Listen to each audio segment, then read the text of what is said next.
આજથી લગભગ 108 વર્ષ પહેલા જાપાનના એક નાગરિક જેનું નામ હતું કિકુનાઈ ઇકેદા, તે કેમિસ્ટ્રીના ખૂબ જાણકાર હતા, કેમિસ્ટ્રીનો ખૂબ એમને અભ્યાસ કરેલો હતો. એણે કંપનીની સ્થાપના કરી અને એ કંપનીનું નામ જે આપણને બધાને ખબર છે, આજીનોમોટો, કે જેનું મુખ્ય મથક આજે પણ જાપાનના ટોક્યો શહેરમાં આવેલું છે. આ કંપની જે મુખ્ય કેમિકલ બનાવે છે કે જેનું નામ મોનોસોડિયમ ગ્લુટામેટ છે.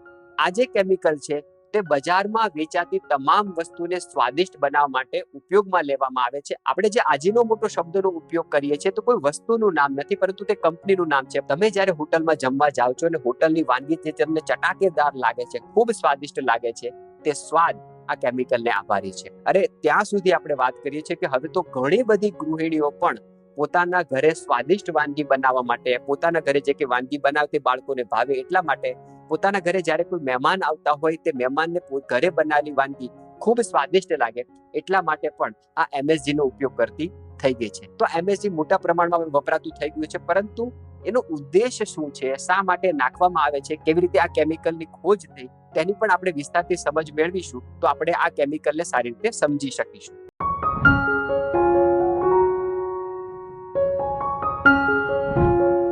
આજે જાપાનના વ્યક્તિ હતા કે જેનું નામ કિકુનાઈ ઇકેદા હતું. તે સ્વાદના ખૂબ શોખીન હતા, કેમિસ્ટ્રીના ખૂબ જાણકાર હતા. આજથી લગભગ 108 વર્ષ પહેલા આ કંપનીની સ્થાપના થઈ. તેના પહેલા એક વખત ઘરે આવ્યા અને એમને ખૂબ ભૂખ લાગી હતી, એટલે એમને એની વાઈફને જમવાનું બનાવવાની વાત કરી. ઘરમાં કશું જ હતું નહીં, માત્ર મશરૂમ પડેલું હતું અને જૂનો શેવાળ હતો. શેવાળ એ જાપાનની અંદર ખવાતી એક વસ્તુ છે. શેવાળની વિવિધ વાનગીઓ બનાવવામાં આવે છે. નદીમાં તળાવમાં જે શેવાળ જામી જાય છે તે. તો એની વાઈફે મશરૂમને સમારીને જે જૂનો શેવાળ પડેલો હતો એની ગ્રેવી બનાવીને, એક સબ્જી બનાવીને કિકુનાઈ ઇકેદાને પીરસી. એને ખાધી તો તેને ખૂબ સ્વાદિષ્ટ લાગી. ત્યારથી એના મનમાં એક વિચાર આવ્યો કે એવું તો વાઈફે શું કર્યું કે જેથી કરીને આ સબ્જી ખૂબ સ્વાદિષ્ટ બની. ત્યારે એના મનમાં વિચાર આવ્યો કે કઈક એવી વસ્તુ બનાવવામાં આવે, બજારમાં વેચાતી વસ્તુઓમાં નાખવામાં આવે અથવા કોઈ પણ ખાદ્ય સામગ્રીની અંદર નાખવામાં આવે, વિવિધ વાનગીઓમાં નાખવામાં આવે, જેથી કરીને એ વાનગી ખૂબ સ્વાદિષ્ટ બને. એવી રીતે આ કેમિકલની શોધ થઈ અને એના આધારે આખી મોટી કંપનીની સ્થાપના થઈ. કુદરતે આપેલી તમામ વસ્તુ જે આપણે ભોજનના રૂપમાં ઉપયોગ કરીએ છીએ, તમામ વસ્તુની અંદર સ્વાદને સંતુષ્ટિ કરવાના ગુણ હોય છે. ઉદાહરણ તરીકે તમે એક સિમ્પલ ખાલી રોટલી લેશો અને રોટલીને પણ સારી રીતે ચાવશો તો તમે ચાવવાની 1-2 સેકન્ડ પછી એ રોટલી પણ તમને ધીરે ધીરે કરીને સ્વાદ આપવાનો ગુણ તમને સંતોષે છે, કારણ કે એની અંદર ઈશ્વરે ગ્લુકોઝ મૂક્યું છે, એની અંદર ઈશ્વરે ફ્રુક્ટોઝ મૂક્યું છે. આ તમામ વસ્તુ જ્યારે તમારી સલાઈવામાં ભળે છે ત્યારે તે આપણને સ્વાદ આપે છે. તમામ વસ્તુની અંદર ઈશ્વરે આ ગુણ મૂક્યા છે, પરંતુ એની એક માત્રા સીમિત છે, એ વધારે માત્રામાં હોતું નથી. તો આ કંપની શું કરે છે, ઘણી એવી વસ્તુ છે કે તેની અંદર સ્વાદને સંતોષવાના ખૂબ વિપુલ પ્રમાણમાં ગુણ છે. ઉદાહરણ તરીકે ગ્લુકોઝનો પાવડર છે, ઉદાહરણ તરીકે ખાંડ છે. તો આ કંપની શું કરે છે, ઘણી એવી બધી વસ્તુ છે કે જેની અંદર માત્ર ને માત્ર સ્વાદ સંતુષ્ટિ કરવાના ગુણ છે. કેમિકલ પ્રોસેસથી એની અંદર રહેલા માત્ર આ ગુણને કેમિકલ પ્રોસેસથી અલગ કરી દેવામાં આવે છે અને તમામ વસ્તુની અંદર તેને નાખવામાં આવે છે. તેની અંદર નાના નાના ક્રિસ્ટલ એને બનાવવામાં આવે છે, જે બજારમાં આસાનીથી કરિયાણાની દુકાનમાં મળે છે. અને આને જ આપણે આજીનોમોટો કહીએ છીએ. એ કંપનીનું નામ છે, પરંતુ સાચું એનું નામ છે MSG, મોનોસોડિયમ ગ્લુટામેટ. હવે વાત એ છે કે આ શું સુરક્ષિત છે ખરું?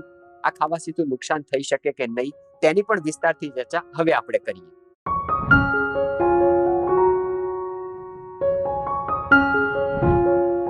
એક વસ્તુ આપણે સમજી લઈએ કે MSG નો ઉપયોગ જો માત્રાવત કરવામાં આવે, ઓછી માત્રામાં કરવામાં આવે તો એટલું નુકસાનદાયક નથી. પરંતુ વર્તમાન સમયની અંદર બજારમાં વેચાતા ફૂડ પેકેટ, વર્તમાન સમયની અંદર બજારમાં વેચાતી તમામ ખાદ્ય ખોરાકીની વસ્તુઓ અને વર્તમાન સમયની અંદર આપણે કોઈ પણ પાર્ટીમાં, ફંક્શનમાં, લગ્ન પ્રસંગોમાં જે કંઈ ભોજન ખાઈએ છીએ તેમાં બધી જ જગ્યાએ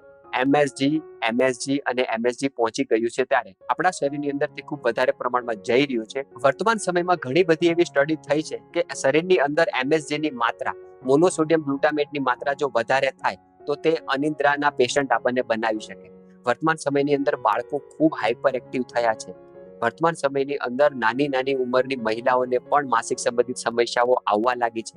વર્તમાન સમયની અંદર નાની ઉંમરે પણ માતાઓ, બહેનો, દીકરીઓને માસિક ચક્રની શરૂઆત થવા લાગી છે, જે નેચરલી હોતી નથી.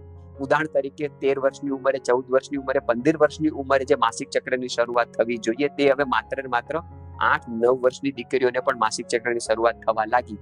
ઘણા બધા કારણોનું મુખ્ય કારણ એ છે કે MSG, મોનોસોડિયમ ગ્લુટામેટનું કન્ઝપ્શન ખૂબ વધારે થઈ રહ્યું છે. જ્યારે આપણે કોઈ વસ્તુ ખાઈએ છીએ અને આપણને સ્વાદ આપે છે, તો આપણા મસ્તિષ્કની અંદર એક હોર્મોન્સનું સિક્રેશન થાય છે, જેને ડોપામાઇન કહેવામાં આવે છે. આપણે કોઈ પણ વસ્તુ ખાઈએ જે આપણને સ્વાદિષ્ટ લાગે, તો આપણી સલાઈવા બ્રેનને સંદેશો મોકલે છે અને આપણું બ્રેન ડોપામાઇનનું સિક્રેશન કરે છે, જેથી કરીને વસ્તુની અંદર રહેલો સ્વાદનો ગુણ આપણા જીભ દ્વારા મસ્તિષ્કને મળે છે અને આપણને આનંદ મળે છે. તો વર્તમાન સમયની અંદર આપણા બાળકો, યુવાનો આજે બજારી ખાણીપીણી જે વધારે કન્ઝમ્પશન કરી રહ્યા છે, એના કારણે એમના શરીરમાં મોનોસોડિયમ ગ્લુટામેટની માત્રા આવશ્યકતા કરતા ઘણી વધારે થઈ રહી છે. એના કારણે શું થાય છે કે આ ડોપામાઇનનું સિક્રેશન વધારે થાય છે. એના કારણે બાળકો અનિદ્રાના પેશન્ટો થઈ રહ્યા છે, હાઇપર એક્ટિવ થઈ રહ્યા છે અને ઘણી બધી માતાઓ, બહેનો, દીકરીઓને માસિક સંબંધિત સમસ્યાઓ ખૂબ વધવા લાગી છે. તમારામાંથી ઘણા માતા પિતાઓને કમ્પ્લેન રહેતી હશે કે બાળક ખૂબ વાંચે છે પણ યાદ રહેતું નથી, બાળક ખૂબ અભ્યાસ કરે છે પરંતુ પરીક્ષા સમયે એ બધું ભૂલી જાય છે, બાળક બધી તૈયારી કરીને સ્કૂલે જાય છે પરંતુ ટીચર જ્યારે પૂછે છે બધું જ બાષ્પીભવન થઈ જાય છે.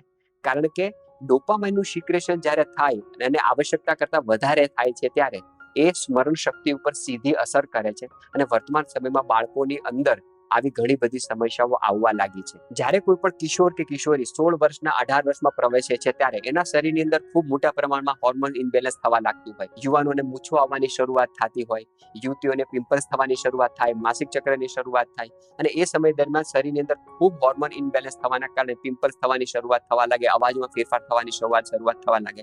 કિશોરો યુવા અવસ્થામાં પ્રવેશે છે, ત્યારે એના શરીરની અંદર જો વધારે પ્રમાણમાં આ એમએસજી જાય, તો હોર્મોન્સનું ઇનબેલેન્સ ખૂબ મોટા પ્રમાણમાં થાય છે અને એના કારણે નાની ઉંમરે વાળ સફેદ થવા, નાની ઉંમરે વાળ ખરવા, આ તમામ સમસ્યાઓ નાની ઉંમરના લોકોમાં પણ ખૂબ વધવા લાગી છે. એ એમએસજીને આભારી છે. આ એમએસજી નો એક માઇનસ પોઈન્ટ એ છે કે એ વસ્તુના સ્વાદને તો સંતોષે છે, ખરાબમાં ખરાબ વસ્તુની અંદર જો એમએસજી નાખવામાં આવે તો એ પણ તમને ખૂબ સ્વાદિષ્ટ લાગે છે. એના કારણે હંમેશા બાળકો, યુવાનો કે તમામ લોકો જ્યારે બજારની કોઈ પણ વસ્તુ ખાઈએ છીએ, ત્યારે આપણે હંમેશા ઓવર ઇટિંગ કરીને જ આવીએ છીએ. જ્યારે આપણે આ બજારી વસ્તુ ખાઈએ છીએ કે જેની અંદર મોટા પ્રમાણમાં એમએસજી નાખવામાં આવે છે, ત્યારે આ તમામ વસ્તુ જ્યારે આપણા શરીરની અંદર જાય છે, તો વિટામિન B12 શરીરમાં સારી રીતે બની શકતું હોતું નથી. એટલા માટે છેલ્લા 20-30 વર્ષોની અંદર શહેરોની અંદર, મહાનગરોની અંદર વિટામિન B12 ના પેશન્ટો ખૂબ મોટા પ્રમાણમાં વધ્યા છે, કારણ કે છેલ્લા 20-30 વર્ષની અંદર બજારમાં વેચાતી તમામ વસ્તુઓમાં આ મોનોસોડિયમ ગ્લુટામેટ મોટા પ્રમાણમાં નાખવામાં આવે છે, જે આપણા શરીરની અંદર વિટામિન B12 ની ઉણપ સર્જે છે. આપણા શરીરના તમામ આંતરિક અંગો, એ લીવર હોય, કિડની હોય, ફેફસા હોય, હૃદય હોય, તમામની કાર્યક્ષમતા જે છે એમાં વિક્ષેપ મોટા પ્રમાણમાં આ મોનોસોડિયમ ગ્લુટામેટ સર્જે છે. નાની નાની ઉંમરના લોકોને પણ ડાયાબિટીસ શા માટે થવા લાગી? કારણ કે વર્તમાન સમયની અંદર આ બજારમાં વેચાતી વસ્તુઓનું કન્ઝમ્પશન આપણે ખૂબ વધારે કરવા લાગ્યા. વર્તમાન સમયની અંદર મોનોસોડિયમ ગ્લુટામેટ જ્યારે તમામ વસ્તુની અંદર નાખવામાં આવે છે, ત્યારે વધારે પ્રમાણમાં એનો ઉપયોગ આપણે કરીએ છીએ ભોજનના વિકલ્પ રૂપે, ત્યારે આ તમામ વસ્તુ આપણા શરીરની અંદર જઈને શરીરના તમામ આંતરિક અંગોને મોટા પ્રમાણમાં નુકસાન કરે છે. મોનોસોડિયમ ગ્લુટામેટનો એક માઇનસ પોઈન્ટ એ છે કે ઇન્ટરનલ ડ્રાયનેસ ખૂબ પેદા કરે છે.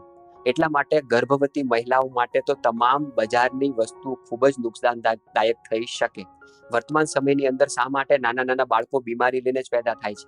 વર્તમાન સમયની અંદર શા માટે તમારા બાળકને જન્મતાની સાથે 2 દિવસ 3 દિવસ પેટીમાં રાખવામાં આવે છે? શા માટે મોટા ભાગની ડિલિવરી હવે સિઝેરિયન થવા લાગી? કારણ કે જ્યારે કોઈ પણ માતા ગર્ભવતી બને, એના શરીરની અંદર ઇન્ટરનલ ડ્રાયનેસ ન હોવી જોઈએ, એના શરીરની અંદર એની માંસપેશીઓની અંદર લચીલાપણું હોવું જોઈએ. પરંતુ બજારમાં વેચાતી તમામ વસ્તુની અંદર જ્યારે એમએસજી નો ઉપયોગ વધારે થાય છે, ત્યારે અને તમામ ગર્ભવતી મહિલાઓ જ્યારે આ બજારમાં વેચાતી વસ્તુ ખાય છે અને એના શરીરની અંદર જ્યારે એમએસજી જાય છે, ત્યારે એને તો નુકસાન કરશે, સાથે સાથે એ તમારા ગર્ભમાં રહેલા બાળકને પણ મોટા પ્રમાણમાં નુકસાન કરી શકે. એટલે ગર્ભવતી મહિલાઓએ ક્યારે પણ બજારની વસ્તુ ખાવી નહીં, કારણ કે એની અંદર મોટા પ્રમાણમાં એમએસજી નો ઉપયોગ થતો હોય છે. શું આપણી પાસે એવો વિકલ્પ છે કે આપણે ઘરે જ એમએસજી જેવું નેચરલી કોઈ વસ્તુ બનાવી શકીએ, જે આપણે તમામ ખાદ્ય વસ્તુમાં નાખીએ અને એ વસ્તુ પણ બાળકોને સ્વાદિષ્ટ લાગે? તો જરૂર આપણા શાસ્ત્રોમાં એનો વિકલ્પ આપેલો છે.